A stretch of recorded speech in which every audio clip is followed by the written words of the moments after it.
On this edition of Cogeco News, Stage 3 in place for this region. Human trafficking a reality in North Bay.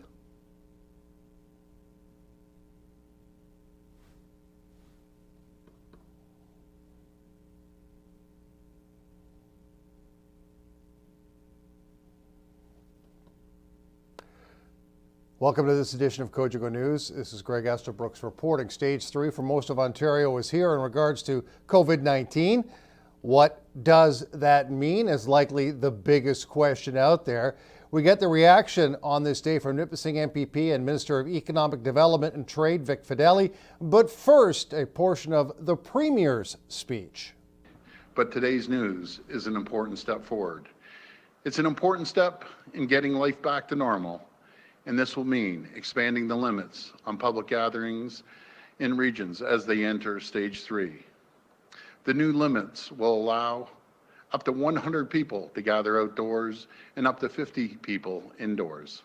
At all times during these gatherings, people must continue to practice physical distancing with those outside their social circle. It's the same sort of regional approach that we took in opening up Stage 2. So here in Northern Ontario and other parts of Ontario, Stage 3 will open. This is a long awaited.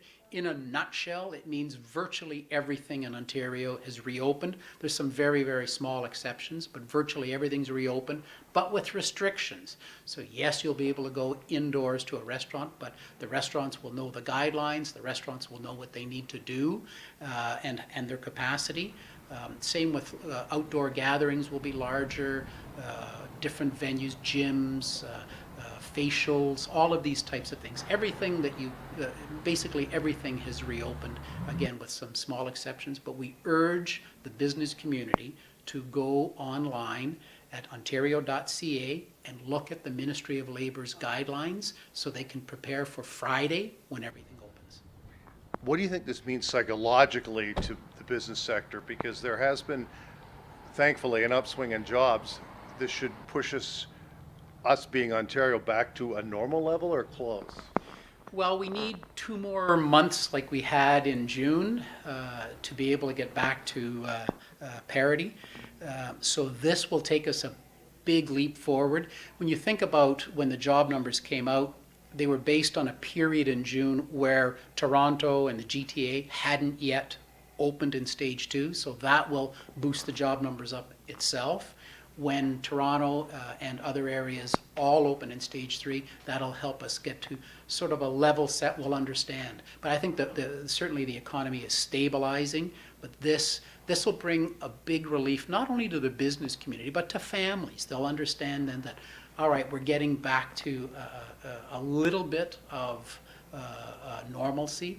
They can start to go out more, they can start to go into restaurants, go to the gym, places that they were restricted from going to will all be basically all opened on Friday. Now, since there is no Stage 4 and there still are some restrictions through Stage 3, what happens to some of the limits that have been placed or will be placed down the road if things start to get even better when it comes to COVID-19 numbers? We'll continue to take our advice from the Chief Medical Officer of Health, but there are pieces in place that will allow us to expand those restrictions as we see the number of COVID-related incidents continue to fall. We'll be able to continue to open. But there is no Stage 4. What you see is what you get, but we will be allowed to incrementally open the doors a little bit wider. 2 big questions remain. I don't know if you can answer them today. Perhaps you can't. Schools and the border between us and the Americans. Thoughts about that? Well, schools, there'll be more announcements on that as we get closer to the school year. A lot of it will be up to the individual boards, but today we also announced an increase in the childcare center allotments. So that's an exciting announcement where we go from 10 to 15, and we exclude the workers. So that's a real growth in the number of people who will be allowed into a child care center. You'll continue to see the changes that we make in the education system for the fall. With respect to the U.S. border, I don't think there's anybody who wants to see the federal government open the U.S. border on the 21st of July. When you see Florida alone with almost 60,000 cases, that's only one state. Parry Sound District Health Unit have been talking for the last few days about the mask situation and COVID-19. They announced just before we went on the air on Monday that they will be mandating the use of face coverings while in certain enclosed public spaces and in public transit effective Friday, July 24th, which is 11 days from now. The directive falls under the province's Emergency Management and Civil Protection Act. Jim Chirico, the medical officer of health, says the communities in their coverage area have been quite good at keeping the number of cases very low. The recommendations, he says, they've had in place have been effective during stage 1 and 2. However, as they enter stage 3, more businesses are opening and social gatherings are growing, resulting in the need to change public health measures for COVID-19. They have to adapt to the current climate, says Chirico. They will announce more details in regards to this on Friday. COVID-19 board time now. Let's take a look at what's going on from the health unit and its numbers for this day. 649 tests done on the weekend, almost 17,000 tests in all, 37 cases, just 37 cases. 34 have been resolved, 1 fatality, and 2 people remain in self-isolation. Last week, an arrest saw one man face almost 30 charges related to human trafficking. This was and is a case police say was built in North Bay and shows that this type of activity can be very close to home. It reaches out to all our communities, and it's right here in North Bay as well. This investigation just highlights the fact that it's multiple victims that are involved in this type of crime. This individual we returned is now currently in custody, facing an additional 26 charges. It all started at a motel on Lakeshore last November when the man assaulted a female, and it turned out they were in a working relationship, and she was being used as an escort. As a result of the investigation and information that was released, another victim came forward, and our investigating officer, Detective Constable Wall, believes that there's more victims out there as well. We want people to know that we investigate this crime, we take it very seriously, but also if you think you know a victim, or if you are a victim of this sort of crime, there's resources available to people. This has gone out right across Canada. There's a Canadian hotline with supports available, and even here in North Bay at Nipissing District Victim Services, our hotline has services available to these people, programs set up for them that we can help them escape something that they think that they cannot escape from. John, there's always talk about networks of predators, either in person or on the internet. I'm assuming there's networks of those people that human traffic and they look for targets, fair? Yeah, absolutely. They look for targets, and then they try and separate these, it's predominantly females. They try and separate them from family and friends, very controlling, and violence is used as a way to oversee these people, assaults, sexual assaults, and that's generally common in that industry. Any idea where they recruit these girls from? It could be anywhere, Greg. That's the problem. Is it could be North Bay, it could be small towns, it can be bigger towns.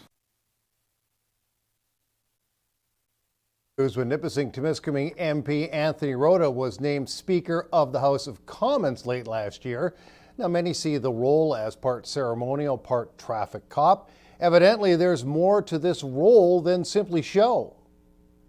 Different items that have come up, procedure, but mainly lately it's been process. Okay, what did we do to cope with COVID? We're exchanging reports, what we've come up with our staff and what they've come up with. And it's interesting how different countries have dealt with it, and how different jurisdictions actually have made their governments work, which really makes each other's job easier. I've often said that it's a lot easier and less painful to learn from somebody else's mistakes, and that's what we discuss. In September I'll be meeting with the G7 speakers. We're doing it virtually this year. We were supposed to meet in Washington as a group. I've spoken with the Italian speaker, the UK speaker, and a number of others. And again, we're all exchanging ideas and what our experiences are, so that we can make the process of government work better. People would think that the speaker's position is ceremonial. You're kind of indicating that maybe it's not, or you're discovering that it's a lot more practical than just, doing public appearances and things like that. Your job has a lot of actually nuts and bolts to it. The speaker's job, there's three main components. One is, of course, keeping decorum and enforcing the rules in the House. Sometimes it's not very easy because, you're working with a lot of independent people, 337 other MPs who want to express themselves. So keeping decorum in the House and enforcing rules is number one. The second one is actually management, because what we're looking at is, I chair the Board of Internal Economy, and it's a budget of about $500 million, and it incorporates all of operations on the Hill. So it's making sure that everything is going. So if an MP has an issue, it comes through my office, and we see if we can help with that and get them the answers they need. The other one is a diplomatic end that not many people see, where if you've got a foreign dignitary coming to town, they'll want to meet with the Prime Minister, but they also meet with the Speaker, and we discuss different areas, whether it's procedural or actual policy, which is very interesting. And ambassadors from other countries who are stationed in Canada continue to meet with the Speaker. And now what we're seeing is we're meeting virtually quite often, which is working out quite well. Break time has arrived here on Cogeco News. When we come back, we'll have a sip of coffee, talk about some novels, and also visit with the Entertainment Insider. All of that after this.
Welcome back, everybody. 52 Coffees was a great way for local businesses and business people at various types of employment to relax, share ideas over a cup of coffee or your drink of choice. Now, the pandemic put a lid on 52 Coffees, the initiative, at least in person, but as the health situation slowly improves, 52 Coffees face-to-face is making a comeback. We restarted this week, almost like a 26 coffees sort of thing. Some people had to shift their commitment, whether they're meeting less because of COVID or they had to pull out. So we made an entirely new schedule. There's about 80 people participating actively right now. We're encouraging them to meet virtually, which was previously not an option, or we're also encouraging them to go to a local business's patio and support local restaurants and those kind of places during these difficult times. 52 Coffees is, been a very, very positive thing, and it's allowed people to share feedback.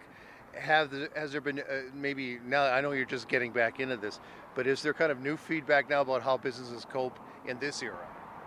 Yeah, I wouldn't say that I have any hard details. It's something that a lot of people have been encouraging us to do. Is can we survey people? Can we have conversations? Can we somehow collect data from what's coming out of these meetings? All I have is sort of anecdotal evidence that people enjoy meeting others and telling them about their businesses, that there's some collaborations happening out there.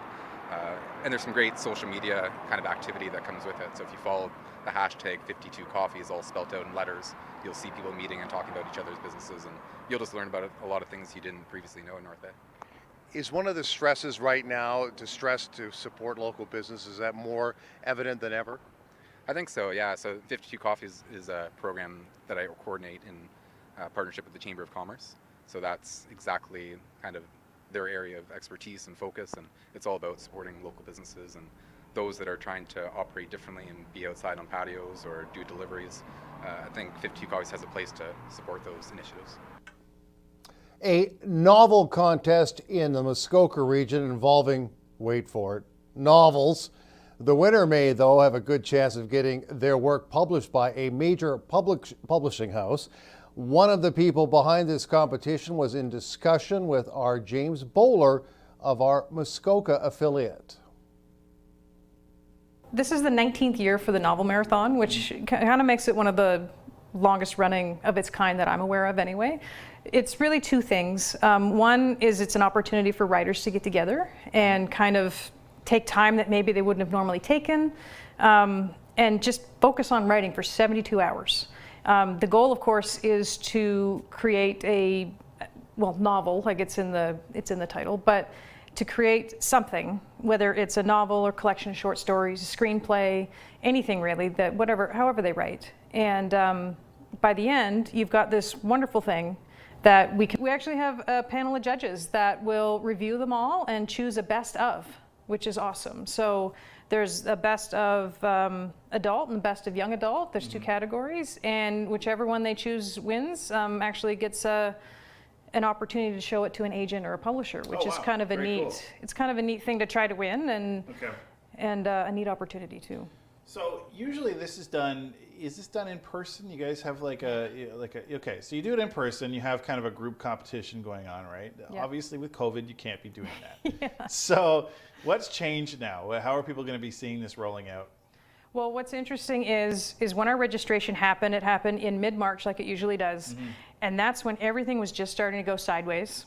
But luckily our event isn't till July. So we had time to be like, okay, are we going to cancel like everything else is being canceled, or do we, kind of think of how can we do this a different way? How can we still make this happen? Because the other half of what we're doing is we're raising money for adult literacy through the YMCA. So things like reading, writing, and English as a second language, they rely on us because we raise, on average around $30,000 during our event for them. Wow, okay. So they kind of need us, and they kind of depend on us, and we want to deliver, right? Yeah. So we weren't keen on canceling right away. Luckily, our committee is made of some very, very creative people, and quite a few who like to think outside the box. So we sat back and we said, okay, so how could we make this happen? And we took it apart and kind of said, well, can we still deliver this aspect of our event? Can we still do this? So collectively, over the last couple months, we've been able to come up with something, and we've put it all together on a virtual platform. So largely using Zoom. We have an agenda of events where the writers can tune in for like meal times, which normally would have been a social time during our in-person event. Yeah. They're still going to be able to socialize with each other during that time. Things like our pub night, we've kind of adjusted that because we can't all go downtown to the pub. Well, we're going to be online with our BYOB and some pub trivia or something like that, just to take a break and give your minds a rest from what you've been doing. Well, the Entertainment Insider joins us now. He's on the road this week on vacation, but our entertainment man is still able to pass on the good entertainment vibes. Here's Patrick Quentin on the road on his vacation. And on that vacation, he's dealing with a movie related specifically to getting away from it all, the not critically loved 2015 Vacation reboot. Patrick says it may deserve another look. Hello everyone, it's Patrick Kota, the Entertainment Insider, here giving you a special on-location review for my super secret vacation spot. And speaking of vacations, that's what I'm reviewing today, Vacation. Not the classic that we all know and love from Chevy Chase, but its 2015 sequel/reboot. Now, why would I review this movie when everybody knows and loves the Chevy Chase classics? Well, I think it's because at the time it was released, the movie received quite a critical beatdown. A lot of people didn't like this film, but I did. It's one of those movies that I couldn't understand where all the hate was coming from. So consider this my attempt, and a little bit of a vacation tie-in, to try and get you to watch this movie. Or if you did see it when it was first released, maybe give it another shot and see how it stands up. I think you'll be pleasantly surprised. So what's the story? Well, it's all about Rusty Griswold, the son of Clark, played by Ed Helms, as he and his wife, played by Christina Applegate, do their best to try and reconnect with each other and their family on a road trip to, where else, but Wally World during their summer vacation.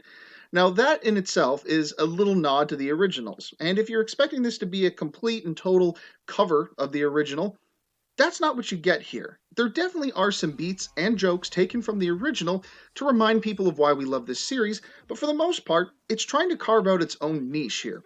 As for the performances, I'm a big fan of both Ed Helms and Christina Applegate as comedic performers, but they don't carry the load on their own.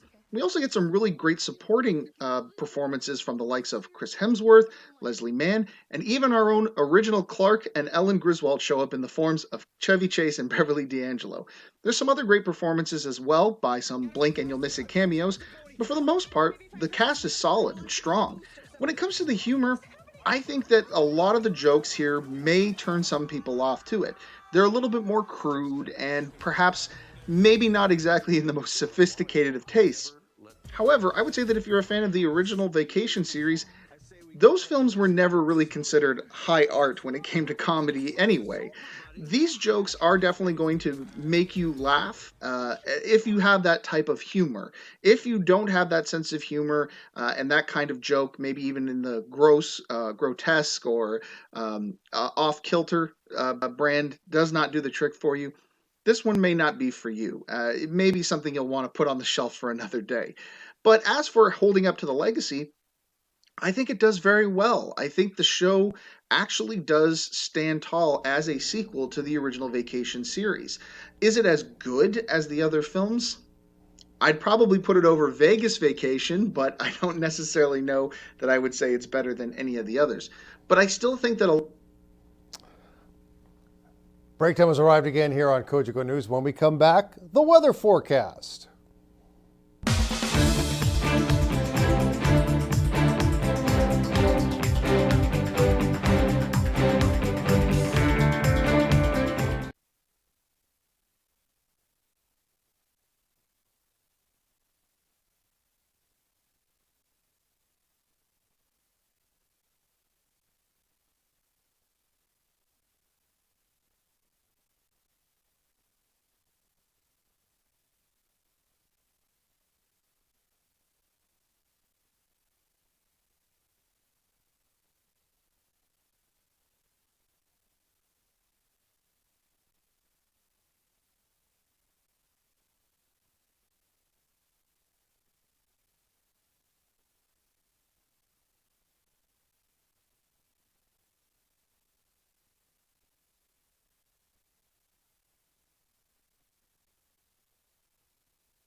Weather is brought to you by Canadore College. Great things happen here. Welcome back, everybody. Temperatures have got back to, well, normal values more or less the last couple of days after a long heat spell. It's going to get a little warmer as the week progresses. Let's get to the 5-day forecast. Going overnight, some clouds and some moon. 13 is the low. Tuesday, a mix of sun and cloud, 27. Wednesday, chance of a shower, 25. Thursday, a little bit warmer, all the way up to 27 degrees. And on Friday, a little bit of everything and getting relatively hot, back up to 28. I say relative because it's been so hot lately. 28 seems chilly. Yesterday's high was just 21. The low was 14. The normals are 25 and 14. A little bit of hockey news. Yes, hockey news when we come back for sports.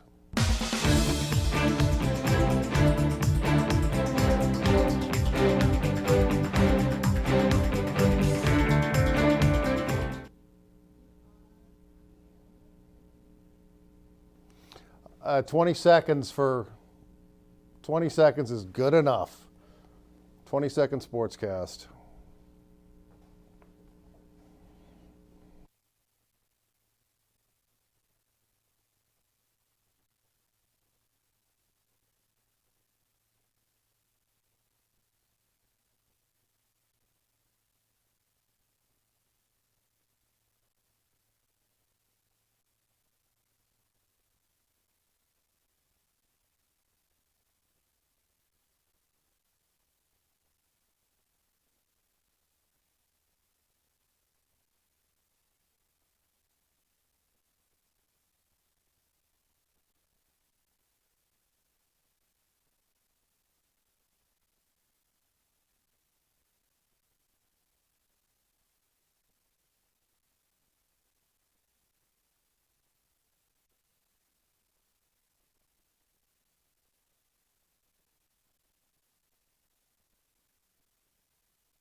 Sports is brought to you by Tag Construction for all your construction needs. Just a quick note before we go on this day. It was announced late last week the Voodoos have signed a North Bay native to their roster. Ben White, who spent some time up in New Lisker playing for the Cubs, is now a member of the Voodoos. He had 19 goals and 31 assists in 38 games last year for the Cubs and will be joining the Voodoos whenever they play hockey in the fall of 2020, 2021. We can only hope it's relatively soon. That is it for news, weather, and sports for this Monday. More Cogeco News with yours truly live at 5 on Tuesday.